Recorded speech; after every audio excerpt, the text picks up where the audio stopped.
Dicen los viejos, y no es invento mío, que en los tiempos cuando los mayas de pura sangre caminaban por estas tierras del Mayab, antes de que la selva fuera cortada y los caminos llenos de carros, llegó una tormenta que cambió todo. Fue en Tulún, ese rincón donde la selva abraza el mar, y las piedras cuentan historias de dioses y guerreros. Esa noche, el cielo estaba tan oscuro que parecía que los dioses habían apagado las estrellas. El viento soplaba como si quisiera arrancar las palmas de raíz, y las olas golpeaban los arrecifes con una fuerza que hacía temblar la tierra. Los pescadores que vivían cerca de la costa se encerraron en sus chozas, rezando a Lachak, el dios de la lluvia, para que calmara su enojo. Cuentan que en medio de ese caos apareció un barco enorme, uno como nadie aquí había visto. No era una canoa ni una balsa como las que usaban los antiguos. Era una cosa extraña, con velas que se alzaban como fantasmas y maderas crujientes que parecían gritar con cada golpe de las olas. El barco se acercó demasiado a los arrecifes y no aguantó. Las olas lo partieron como si fuera de papel y los restos quedaron esparcidos por la costa.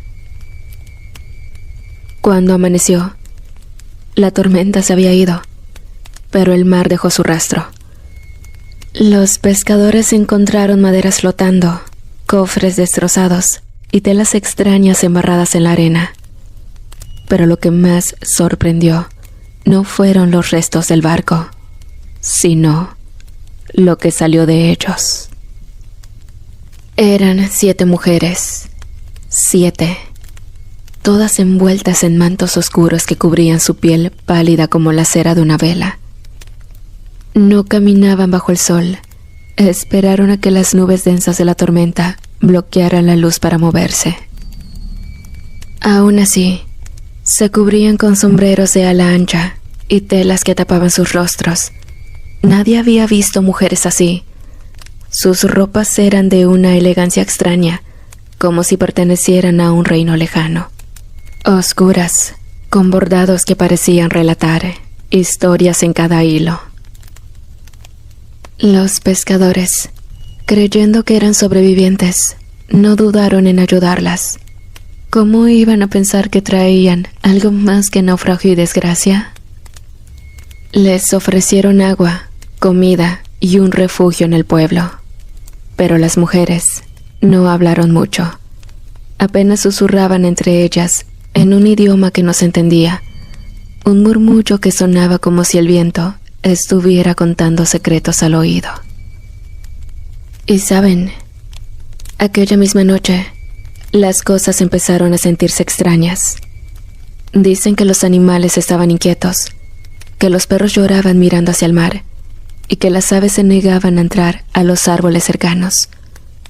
Los ancianos, como la vieja Shunan, notaron algo en las mujeres que les dio escalofríos. Decían que sus ojos eran como carbones encendidos y su presencia traía un frío que helaba los huesos. Cuando todos se retiraron a sus casas, algunos escucharon algo en la selva. Pasos suaves, risas lejanas, como si alguien estuviera caminando entre los árboles. Otros juraron ver sombras largas que cruzaban el pueblo, aunque no había luna para proyectarlas. Al pasar de los siguientes días, se cuenta que todo parecía tranquilo al principio. Los campesinos seguían su vida, cuidando sus milpas. Pero más tarde, cuando ya no había luz en el cielo y las estrellas estaban escondidas tras las nubes, empezaron los ruidos en la selva.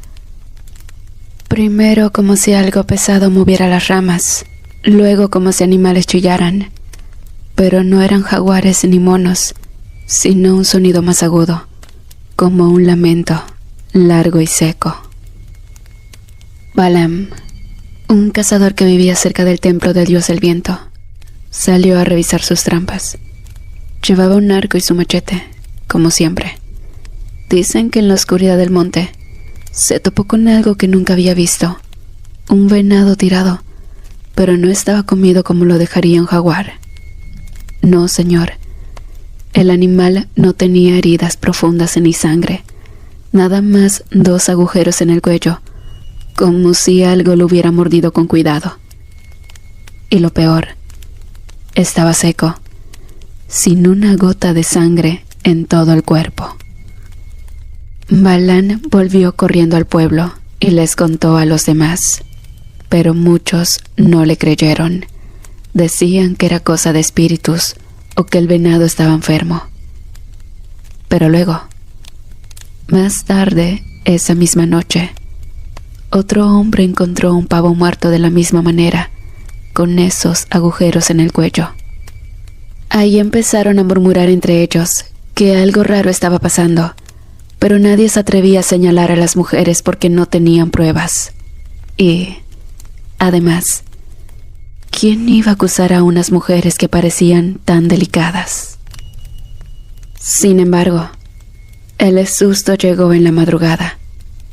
El hijo menor de una familia de sacerdotes no regresó a su casa. Apenas tenía 10 años, un chamaco alegre que siempre jugaba entre las piedras del templo. Toda la comunidad se levantó a buscarlo. Llevaron antorchas, lanzas de obsidiana y hasta perros.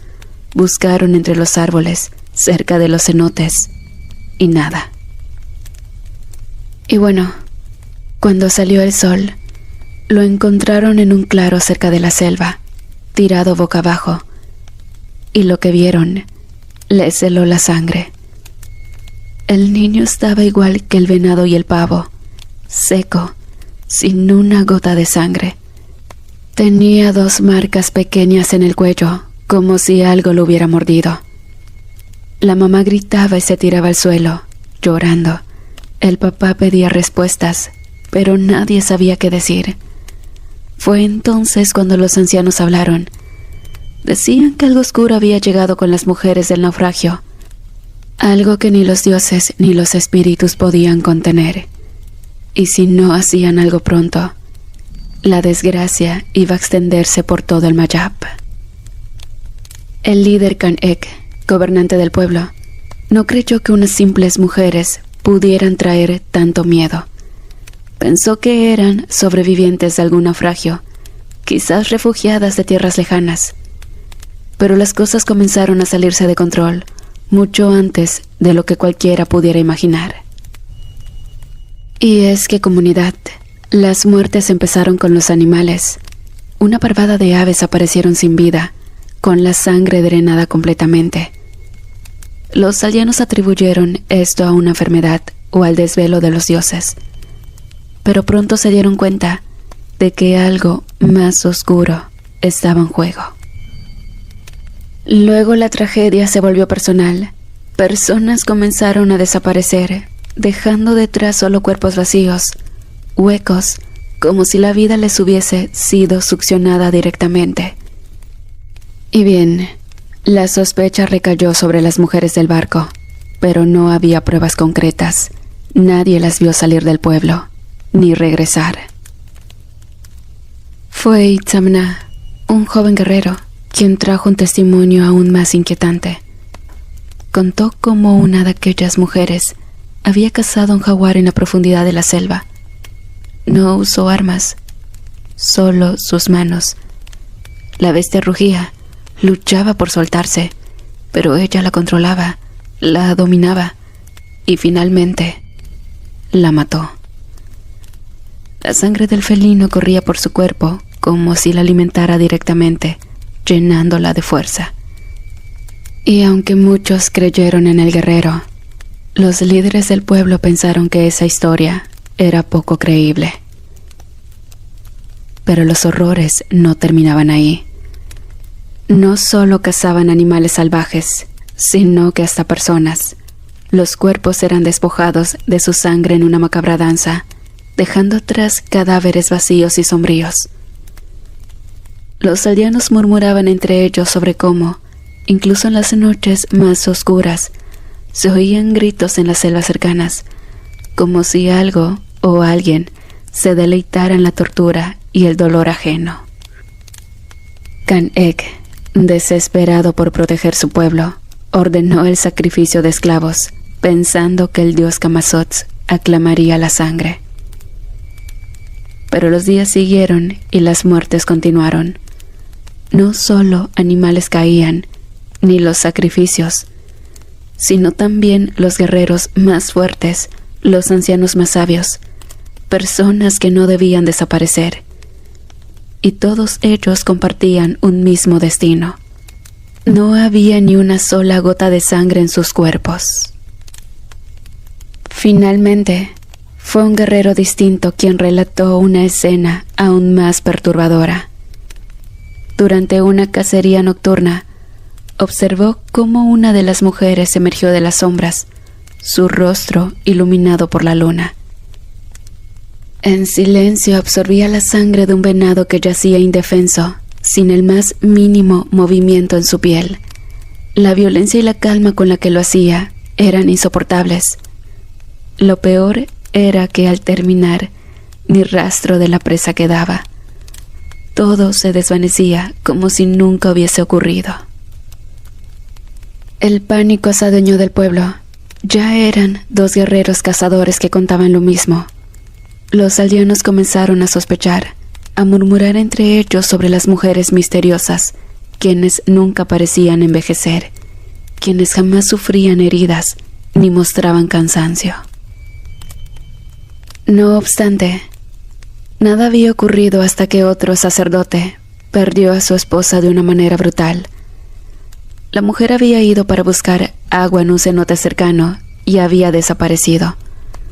Fue encontrada en la parte más alta de un árbol de ceibo, sin una gota de sangre, con la piel marchita y con el sufrimiento dibujado en sus ojos. El sacerdote en cuestión realizó una ceremonia para preguntarle a los dioses si estaban molestos, y fue cuando él aseguró que estos le dijeron que eran esas mujeres invasoras quienes habían traído una peste de desgracia en el pueblo. Los hombres, quienes confiaban plenamente en sus dioses, cayeron en cuenta que nunca habían visto a las mujeres alimentarse, mucho menos salir de día. Entonces coincidieron que éstas eran las cazadoras nocturnas a las que tanto les temían. Es por eso, por lo que bien organizados, los guerreros más valientes decidieron emboscar a estas mujeres durante el día. Y así fue como se desplazaron hacia la cueva donde éstas descansaban. Al llegar, las vieron descansando, con sus rostros manchados de sangre y los ojos cerrados. Esto coincidía con la masacre que hubo en la noche, donde 3 pequeños habían desaparecido de la misma forma. Les habían absorbido hasta la última gota de sangre. Así que sin dudarlo mucho, los hombres les prendieron fuego a las brujas, como ellos le llamaron, y éstas abrieron los ojos al sentir su cuerpo arder, pero era demasiado tarde. El fuego comenzó a marchitar sus pieles pálidas, y aun cuando emitían llantos y gritos lastimeros, sucumbieron ante su calor. Pero eso no fue suficiente para que el pueblo encontrara la paz que tanto habían disfrutado, hasta antes de que aquel navío naufragara frente a sus costas, pues solo habían 6 de las 7 mujeres. Y bueno, después de la tragedia en Tulún, cuando las 7 mujeres vampiras sembraron el terror, la única sobreviviente, aquella que se decía ser la más antigua y poderosa, comenzó a aniquilar familias enteras. Los aldeanos no sabían cómo detenerla ni cómo enfrentarla, y en su desesperación buscaron refugio en cuevas profundas, lugares donde el sol no podía alcanzarlos y donde el miedo se mezclaba con el silencio. Las cuevas en la península comenzaron a ser conocidas por su ritual oscuro. La sobreviviente, con su sed insaciable, entraba en las grutas para alimentar su poder.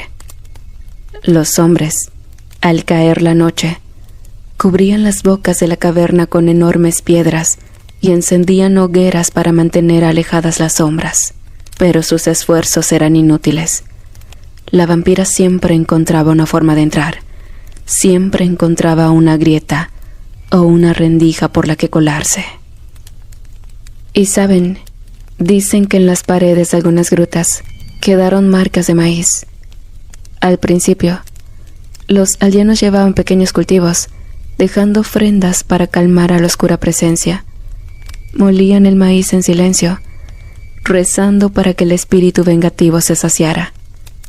Pero con el tiempo, esa práctica se volvió costumbre, una forma de mantener a raya a la sobreviviente. Lamentablemente, las familias comenzaron a huir por culpa de este ser aterrador. Abandonaron sus hogares en ciudades y pueblos, porque ya no sentían que el mundo que conocían les perteneciera. Las pirámides más majestuosas, los templos sagrados, fueron dejados a la deriva, olvidados en el tiempo. Los investigadores actuales no logran ponerse de acuerdo del por qué huían, por qué abandonaban sus raíces.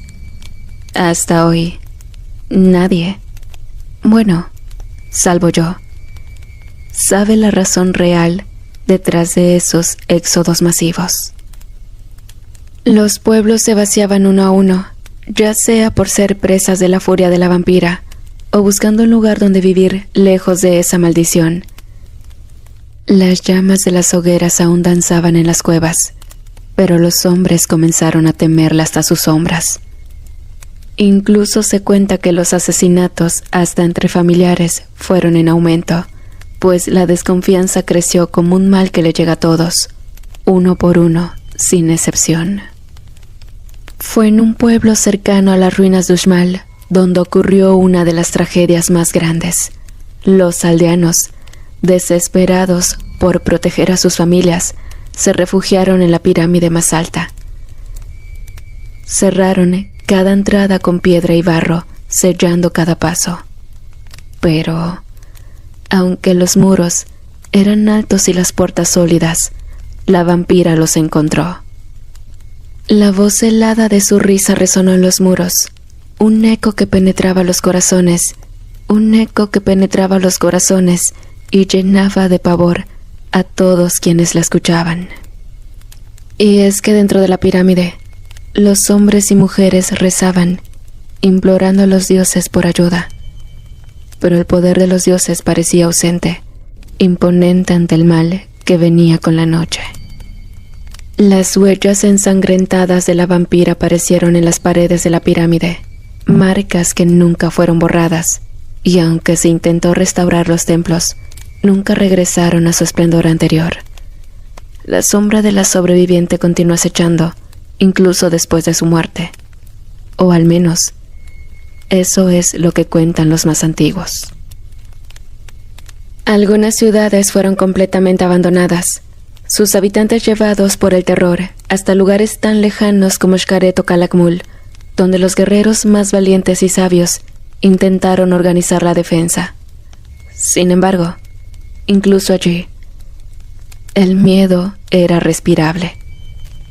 Es por esto que hasta el día de hoy, muchas pirámides, aunque bellas y majestuosas, son misterios sin resolver. Pero el mal dejó una huella imborrable en esas maravillosas construcciones. Y bien, en cuanto a la vampira, se cuenta que los guerreros más poderosos, incluso de clanes rivales, se unieron con el fin de derrotar al mal, haciendo uso de su entrenamiento adiestrado y su experiencia en batalla. Se dice que muchos de ellos lograron dar con la vampira y causarle muerte, dejando su cuerpo herido y en muchas ocasiones destrozado. Pero esto no era suficiente, pues al pasar de los días las masacres proseguían y regresaban con más crueldad, haciendo ríos de sangre por las calles, en las que se podía observar cadáveres destrozados de animales y familias enteras. Pueblos enteros se resignaron, pero cuando menos lo esperaban, el ataque de la vampira cesó. En esos momentos, los sacerdotes se atribuyeron de esto, y muchos de ellos aprovecharon para hacerse gobernantes, pues narraban canciones de cómo por medio de visiones con los dioses, veía cómo estos acababan con el terrible mal. Otros aseguraban que guerreros ancestrales como el dios Kukulcán reencarnaban en ellos y los proveía de poderes para poder enfrentar y acabar con esa mujer extranjera sedienta de sangre. Los más incrédulos se basan en teorías menos exóticas.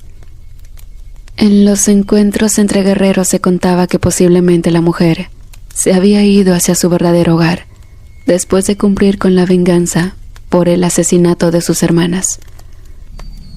Otros decían que posiblemente la mujer fue acabada, esta vez de forma definitiva, por alguno de los hábiles y valerosos guerreros que existían en aquellas épocas. Pero había un grupo de personas las cuales sus vidas nunca fue igual, entre las que pertenezco, pues pensamos que la vampira simplemente durmió satisfecha de haber bebido ríos de sangre y que en cualquier momento sentirá hambre y regresará en búsqueda de su sagrado alimento. Y saben, por ese mismo motivo, en mi cobertizo siempre tengo cargada mi escopeta calibre 12 y muchas estacas bien afiladas. Mis hijos se ríen de mí y me consideran un loco, pero sinceramente me vale un pepino. Yo estoy preparado para cuando ese ser del mal decida regresar.